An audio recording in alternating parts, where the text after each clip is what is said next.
Olá, vamos prosseguindo aqui com o nosso curso sobre a Bíblia. Aprenda quase tudo sobre a Bíblia. É um curso de bibliologia, como seria chamado em outras instituições teológicas, e, portanto, ela faz parte realmente do estudo da Bíblia, a bibliologia. Hoje iniciaremos a segunda parte deste estudo, refletindo sobre a infalibilidade das Escrituras. Vamos começar definindo o que é infalibilidade. Da Escritura significa que os escritos originais da Bíblia não continham erros. Nos idiomas originais em que foram escritos os livros da Bíblia, são absolutamente infalíveis, sem erro de qualquer tipo na sua escrita. Esta tem sido a posição de toda a confissão das igrejas evangélicas cristãs através dos séculos. Contrário a esta posição, nós temos os ateus, ou atoas, porque, na verdade, eu parto sempre do princípio que não existe ninguém que seja verdadeiramente ateu. Porque quando a coisa aperta, ele começa a gritar, ai meu Deus, me socorre Deus, e por aí vai. Bom, muito bem. Ao contrário desses ateus, dos agnósticos e dos teólogos liberais que declaram que a Bíblia está repleta de erros,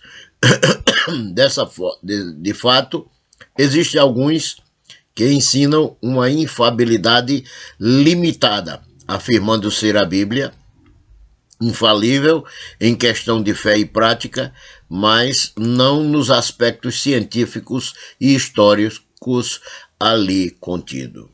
O problema dessa posição é que é a posição de quem decide o que é correto e o que não é, o que é verdade e o que não é. Se não for possível ter uma fé positiva na infalibilidade deste livro, como ele pode falar com a autoridade final quando se trata de questões eternas? E quem pode de fato dizer o que é certo nem o que é errado? Porque isso vai depender do critério de cada um. Se a pessoa não considera que determinada coisa não é certo porque fere princípios errados ou formas de vida errada que ele vive, então isso não é um julgamento imparcial, mas um julgamento parcial, porque depende do gosto do freguês, como se pode dizer. Agora, a grande pergunta que quero fazer também é: por que não podemos ler a Bíblia como fazemos com qualquer outro livro? Ou então, ao ler qualquer outro livro, o indivíduo aceita aquilo que acredita e depois põe de lado aqueles pontos que discordam. E por que não se pode fazer o mesmo com a Bíblia, como muitos estão defendendo essa ideia? Porque a Bíblia é a palavra de Deus. Ela tem uma histórica revelação, uma progressiva confirmação da sua revelação plenária de inspiração de Deus. O testemunho infalível, ou testemunho da infalibilidade da Bíblia. De onde vem esta doutrina da infalibilidade das Sagradas Escrituras? Vem da própria Bíblia. Ela afirma que é inspirada por Deus em 2 Timóteo capítulo 3, versículo 16 e 1 de Pedro capítulo 1, versículo 21. Os escritores do Antigo Testamento são muito claros ao afirmar que estavam transmitindo a palavra de Deus. Moisés proibiu de acrescentar qualquer palavra ao que ele havia escrito em Deuteronômio 4, versículo 2. Os salmistas chamou a lei do Senhor de perfeita e também de fiel. Salmo 19, versículo 7. O escritor Samuel, no Antigo Testamento, declarou que o Espírito do Senhor falava por seu intermédio, afirmando que a palavra de Deus estava na sua língua. Segundo Samuel, capítulo 23 e o versículo 2. Como também Isaías chamou a atenção dos céus e da terra para o fato de que as suas palavras vinham de Deus.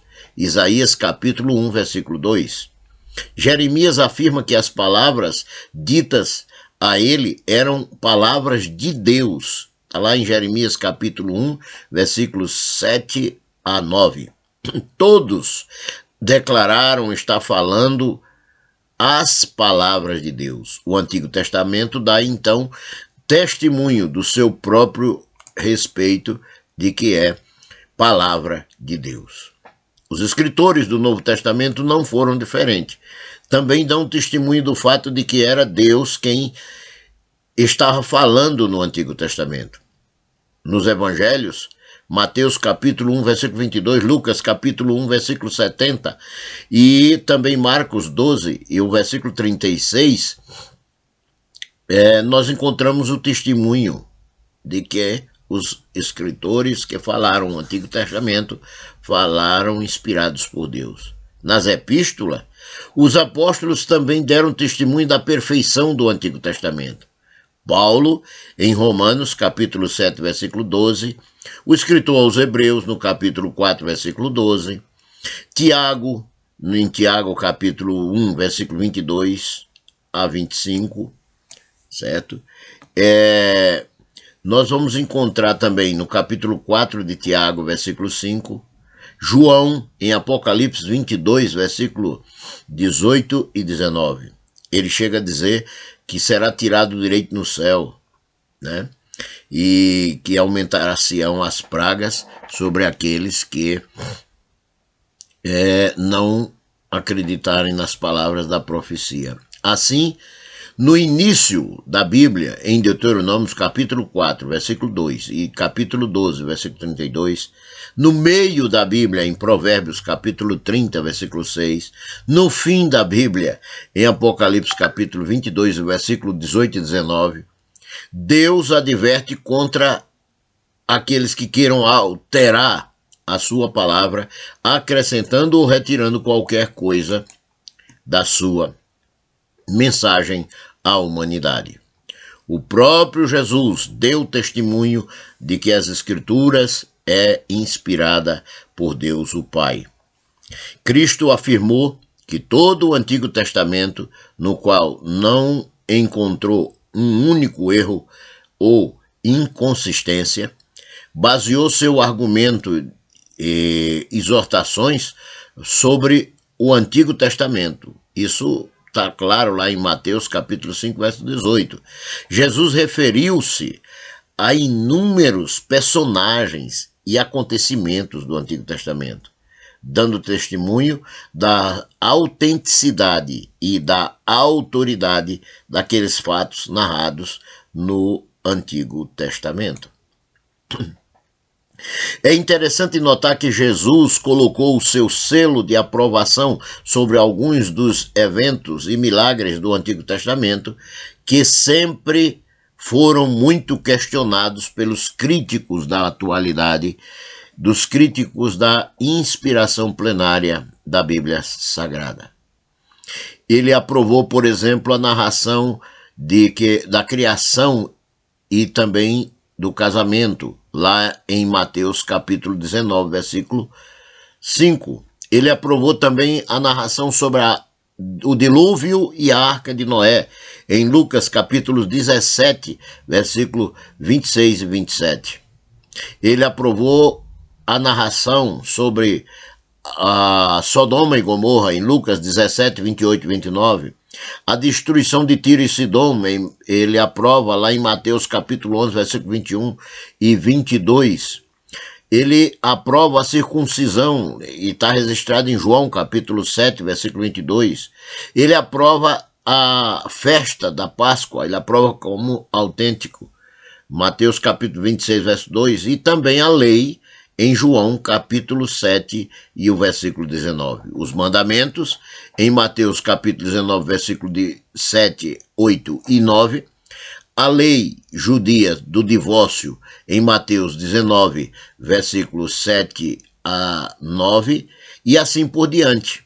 A glória de Salomão é reconhecida pelo Senhor Jesus em Mateus capítulo 12, versículo 42.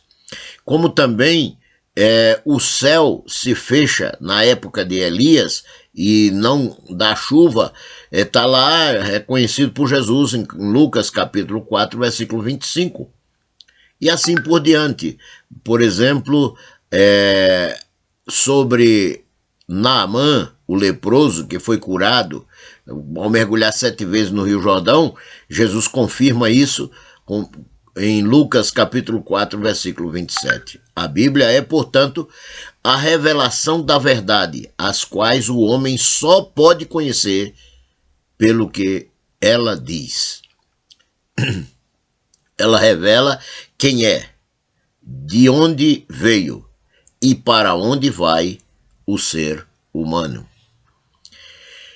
Ela revela quanto à imortalidade, quanto ao céu, quanto ao inferno e o juízo dos pecadores, bem como a eternidade a todos os seres humanos, seja para tormento eterno ou alegria eterna.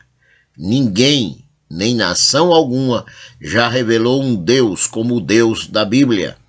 A Bíblia é infinita porque encerra verdades sobre o Deus, a santidade, o pecado, a redenção infinita da humanidade através do Cordeiro de Deus que tira o pecado do mundo, o Senhor Jesus Cristo na cruz do Calvário. Quem é Jesus? Como ele é? O que ele pode fazer pelas almas humanas? O que ele tem de vital e a transmitir a toda a humanidade? O bem-estar eterno da alma depende dele. Alguns professores liberais afirmam que só Cristo é a palavra de Deus. Creem sem reservas na palavra de Deus, mas só Jesus é a palavra de Deus. Isto parece muito piedoso, mas o que o homem sabe sobre Jesus, independente daquilo que a Bíblia revela. Se não fosse a Bíblia, o que era que nós sabíamos sobre Jesus?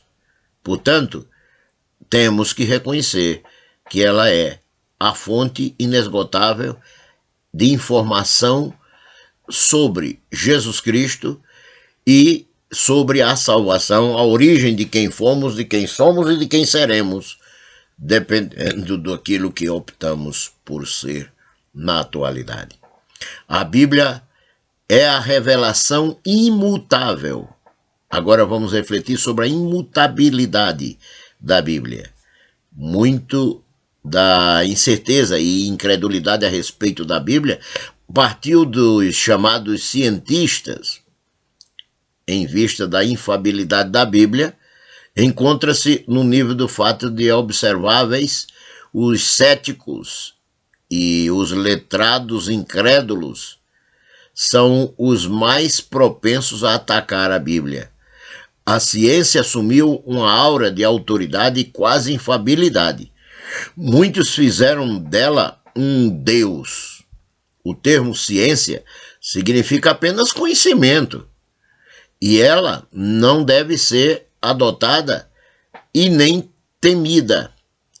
O ponto significativo sobre a ciência é que ela tem tido necessidade de mudar as suas conclusões à medida que novos fatos surgem. Os textos científicos ficam obsoletos, enquanto que a Bíblia não teve de ser alterada em nada no decorrer de milhares de anos, desde que foi escrita e reconhecida a sua canonicidade. Por que duvidar de um livro que resistiu aos séculos a todos os ataques feitos contra ele aceitando a ciência que necessita ser revisada a cada passo? A Bíblia não é um manual científico, é muito melhor do que isso, mas jamais foi provado que contenha qualquer fato científico falso nela. O relato da criação em Gênesis continua de pé e não há como contestar.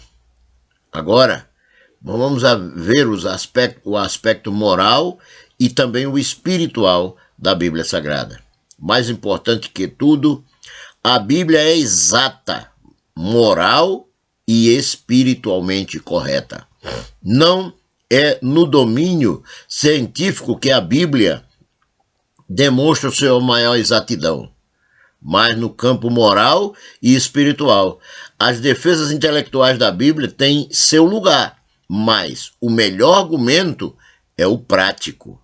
A Bíblia tem produzido resultados práticos na vida das pessoas, tem influenciado as civilizações, transformado vidas, tem trazido luz ao ignorante, inspiração ao materialista e conforto para milhões de pessoas na face da terra através dos séculos.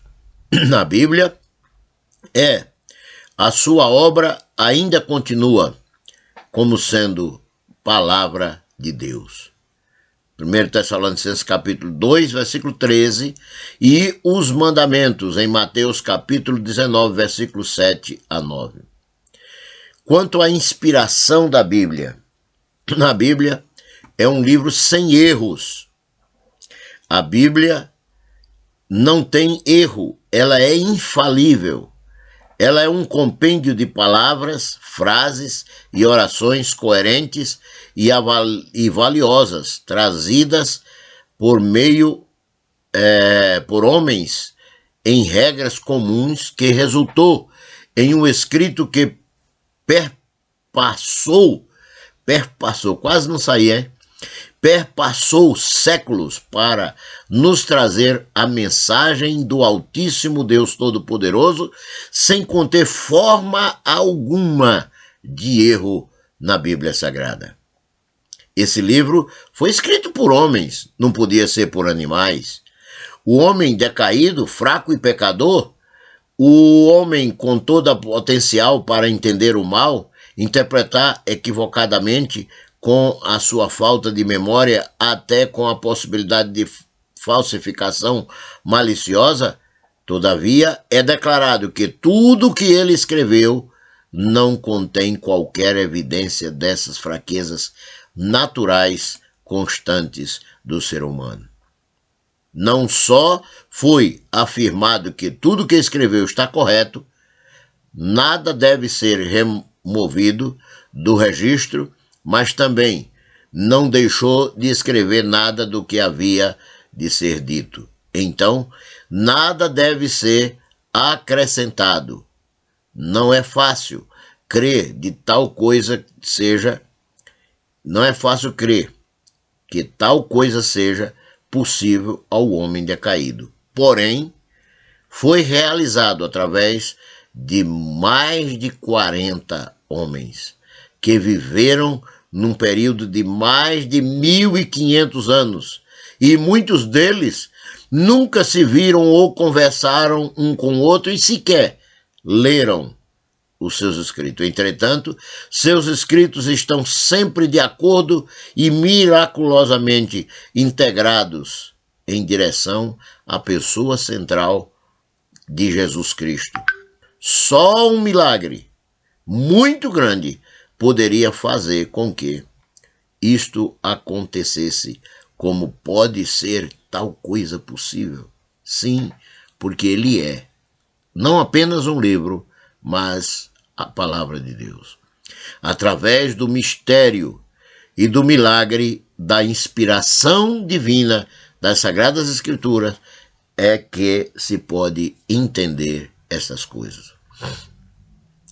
Eu quero agora refletir com você, meu querido aluno, sobre a diferença entre revelação e inspiração.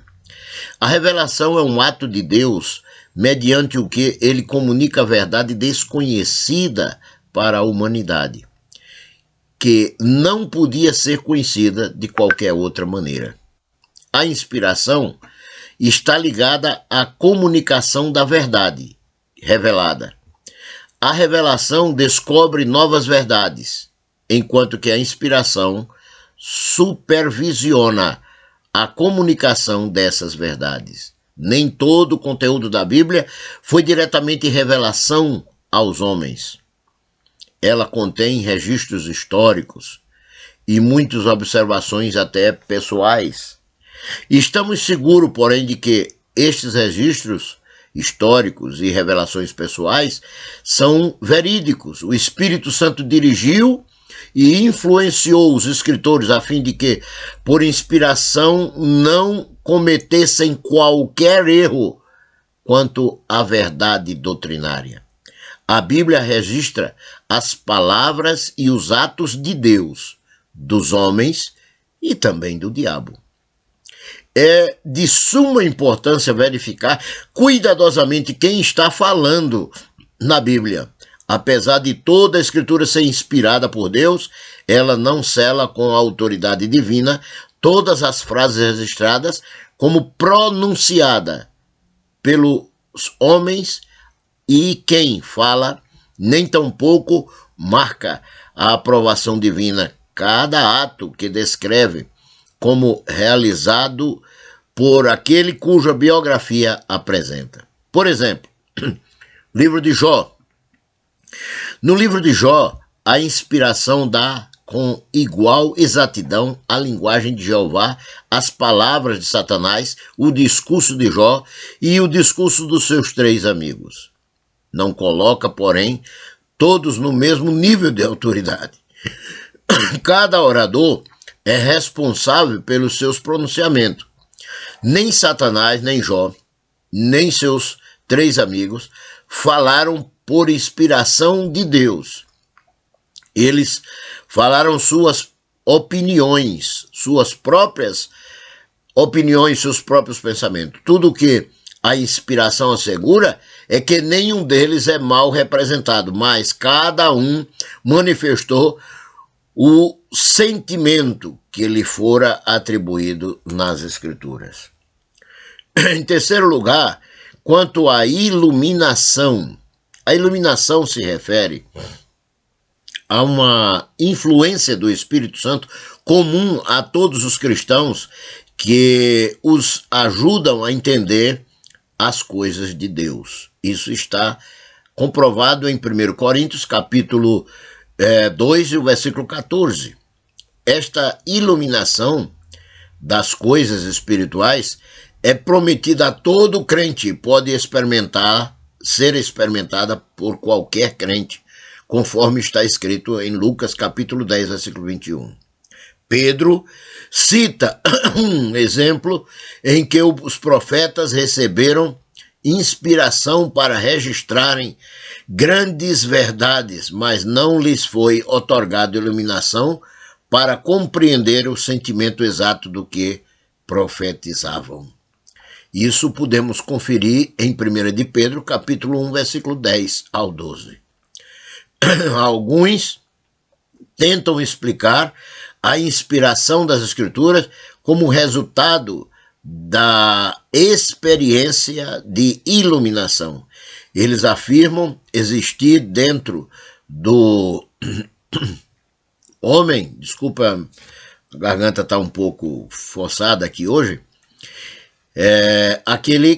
aquela centelha de luz divina que só precisava ser ativada por, assim dizer, a fim de capacitar os homens da antiguidade a escreverem a Bíblia Sagrada. Existem 2 diferenças básicas entre iluminação e inspiração: a gratidão e a duração. Quanto à duração, a iluminação é o poder, e pode ser permanente. Quanto à duração, a iluminação é e pode ser permanente. É o que está em Provérbios, capítulo 4, versículo 18. A unção do Espírito Santo, recebida pelo crente que habita nele, está em 1 de João, capítulo 2, versículo 27. Por outro lado, a inspiração também era intermitente. O profeta não podia profetizar por sua própria vontade, mas estava sujeito à vontade do Espírito Santo. É o que diz Pedro na sua segunda carta, no capítulo 1, versículo 21. O fato da inspiração profética ser repentina está implícita na expressão comum. A palavra do Senhor veio por tal pessoa. Lá sempre diz o profeta: e veio a mim a palavra do Senhor, e o Senhor me deu a palavra, e por aí vai, frases como essa. Uma distinção clara é feita entre os profetas verdadeiros, que falam à medida que a palavra de Deus chega a eles, e os falsos profetas, que transmitem uma mensagem inventada por eles. Isso nós encontramos em Jeremias 14:14, Jeremias 23, 11 e 16 e Ezequiel 13, versículo 2 e 3. Quanto à questão da gradação, a iluminação admite gradação, a inspiração não admite gradação. A iluminação admite gradação, porém a inspiração não. Entende? As pessoas variam no que diz respeito à iluminação, possuindo um grau maior de discernimento que outras, mas no caso da inspiração, no sentido bíblico, o indivíduo é ou não inspirado por Deus. Teorias sobre inspiração. Conceito liberal de inspiração. O teólogo liberal expressa seu conceito de inspiração da seguinte forma: a Bíblia contém a palavra de Deus. Em outras palavras, a Bíblia contém tanto a palavra de Deus como a do homem. É isso que quer dizer quem usa essa expressão. Esta posição é exposta afirmando que, em certos lugares da Bíblia, encontra-se revelações dadas algumas vezes por Deus e outras vezes por homens piedosos. Da mesma forma como Deus ilumina hoje a mente dos homens que discernem as verdades divinas. Portanto, a Bíblia seria uma espécie de álbum religioso, sem qualquer preocupação adicional pela perfeição cronológica ou literária.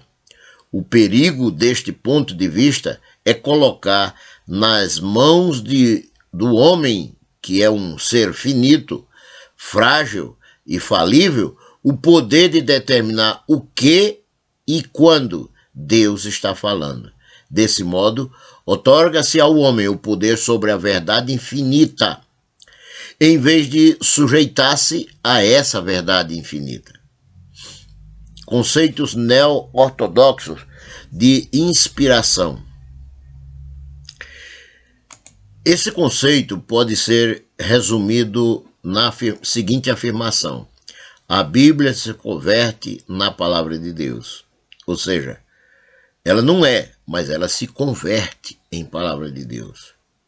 Vamos considerar dois conceitos ortodoxos sobre essa questão: a Bíblia se converter em palavra de Deus e não ser a palavra de Deus.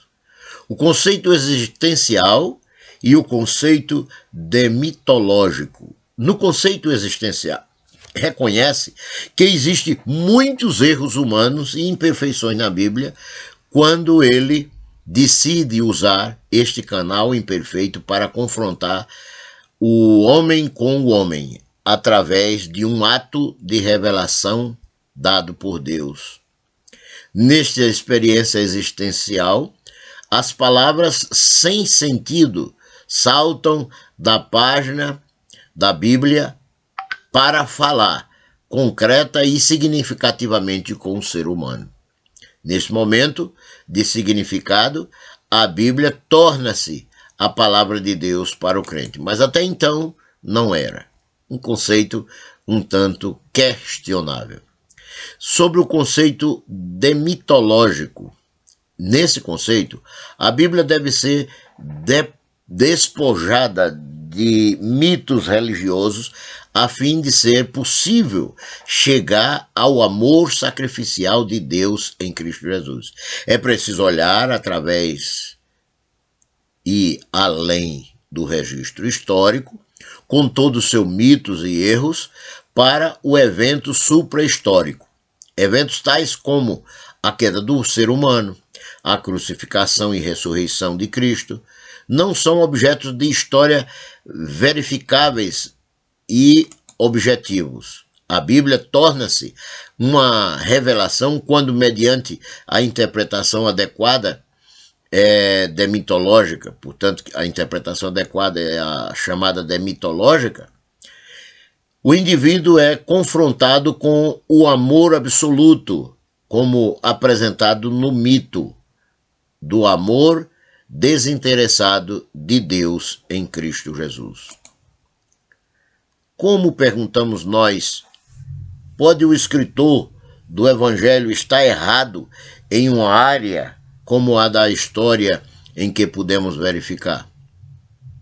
Ainda mais na doutrina, onde não há possibilidade de verificação, esses homens recusam-se a crer que Deus operou o milagre de nos dar, por inspiração, uma Bíblia infalível, mas estão prontos a crerem que Deus opera diariamente o milagre maior da capacitação dos homens a descobrirem e verem nas palavras falíveis, entre aspas, dos homens, as palavras infalíveis de Deus.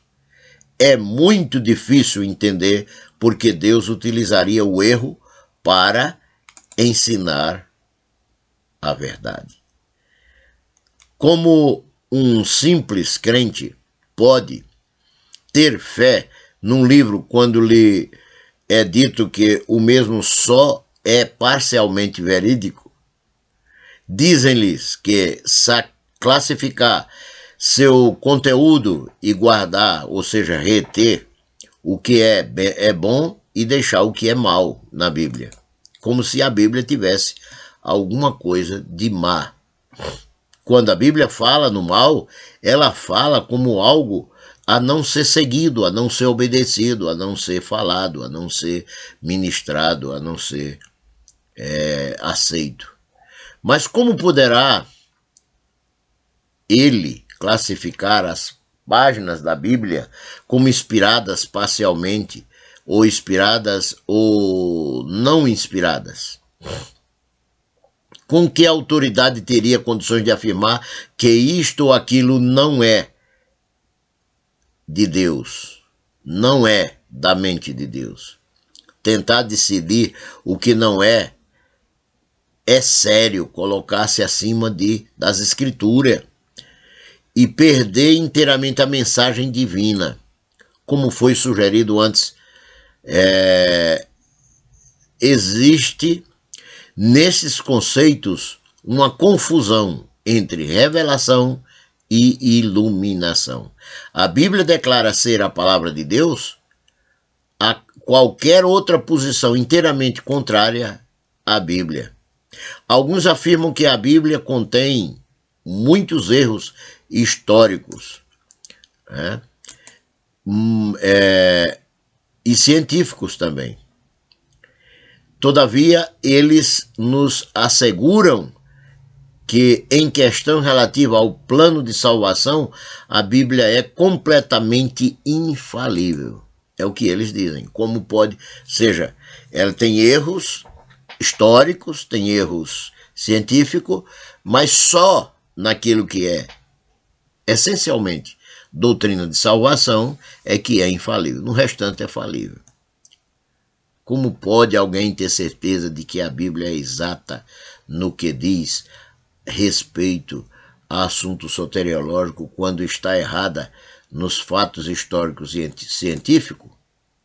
Como pode se afirmar isso? Se ela só está certa em uns pontos, no outro não, então ela não pode estar errada em tudo, ou pode estar certa em tudo, e essa é a grande verdade. Ela está certa em tudo. Finalizando, diria que o conceito conservador, a Bíblia é a palavra de Deus. Este é o conceito conservador, como é dita por eles. É o conceito verdadeiro. Há na escola conservadora uma vigência de opinião quanto ao que a inspiração representa. Existem, assim, as seguintes teorias conservadoras de inspiração da Bíblia. A teoria do ditado verbal. Essa teoria afirma que cada palavra, até mesmo a pontuação, é ditada por Deus, no mesmo modo que o executivo ditaria uma carta à sua secretária. Isto é chamado de inspiração mecânica ou ditado verbal. Os fundamentalistas são muitas vezes acusados de aceitar esse método de inspiração, mas apenas uma pequena porcentagem deles fazem isto. A grande fraqueza desta teoria é eliminar qualquer possibilidade de um estilo pessoal nos escritos do autor divinamente escolhido e inspirado por Deus. Um fenômeno claramente observável. Depois vem a teoria do conceito inspirado. Num esforço para compreender os perigos das teorias do ditado verbal, alguns conservadores adotaram a ideia de que Deus deu pensamentos aos homens escolhidos e deixou que eles os registrassem em suas próprias palavras. Assim sendo, somente os pensamentos e não as palavras são inspiradas. Isto foi chamado de inspiração dinâmica, explicando a humanidade da Bíblia, mas enfraquecendo a sua divindade. A teoria mecânica deifica o aspecto humano da Bíblia, enquanto que a teoria dinâmica humaniza o aspecto divino da Bíblia Sagrada. Em terceiro lugar, o conceito verbal, que é o conceito também chamado de inspiração plenária ou plena. Este ponto de vista sustenta que todos os termos escritos são inspirados por Deus. E isso está na própria Bíblia. Em 2 Timóteo, capítulo 3, versículo 16, onde diz que toda a Escritura foi inspirada por Deus. Verbal fala das palavras e pleno do inteiro, do completo, ao contrário do parcial. Afirma-se, portanto, que as palavras em si e todas elas são inspiradas. Deus deu completa expressão aos seus pensamentos nas palavras do registro bíblico. Ele guiou a própria escolha das palavras usando de acordo com a personalidade e o contexto cultural de cada um dos seus escritores. De maneira que a Bíblia é a palavra de Deus. Não contém, ela é a palavra de Deus, mesmo contendo linguagem humana. A inspiração é, então, o processo pelo qual homens movidos pelo Espírito Santo, de acordo com a segunda carta de Pedro 1:21, produziram escrituras inspiradas pelo Espírito Santo, de acordo com o que Paulo diz na segunda epístola a Timóteo, capítulo 3:16, já aqui mencionado. A inspiração é o poder inexplicável que foi colocado pelo Espírito Santo sobre os autores das Sagradas Escrituras, a fim de orientá-los até mesmo no emprego das palavras usadas e para preservá-los de todo erro e de todas as omissões. Há que se reconhecer que estamos aqui numa área de mistério, exatamente como a inspiração infalível chegou a acontecer até algo que as mentes finitas ou finais não conseguem compreender. Não podemos negar a existência de um aspecto divino no processo de inspiração. Mas fica clara a existência de um aspecto humano também. Deus usou homens, reconhecemos ambos os elementos, mas não conseguimos conciliá-los. Talvez a melhor ilustração seja a encarnação de Jesus Cristo. Cristo tem tanto uma natureza divina como uma natureza humana. A Escritura possui também um aspecto celestial e o outro terreno. Tanto em Cristo como na Escritura possui também um aspecto celestial e um outro terreno. Há o lado humano, assim como também há o lado divino. É errado procurar diluir a natureza divina de Cristo a fim de compreender a sua natureza humana, como fazem os arianos.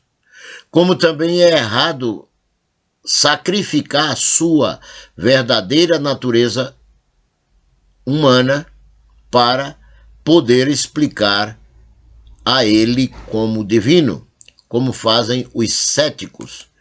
É, portanto, incorreto negar que a palavra da Bíblia seja de natureza tanto humana como divina. Entretanto, o engano é tentar explicar o inexplicável e sondar o insondável. Os meios ou processos de inspiração são um mistério da providência divina, da providência de Deus. Mas os resultados desse processo são um registro verbal e pleno, infalível e até com a autoridade divina. Nós vamos parar por aqui nesta segunda parte desse assunto, a Bíblia. Aprenda tudo ou quase tudo na matéria de bibliologia. E na terceira parte estaremos estudando iniciaremos nosso estudo sobre os símbolos da Bíblia Sagrada.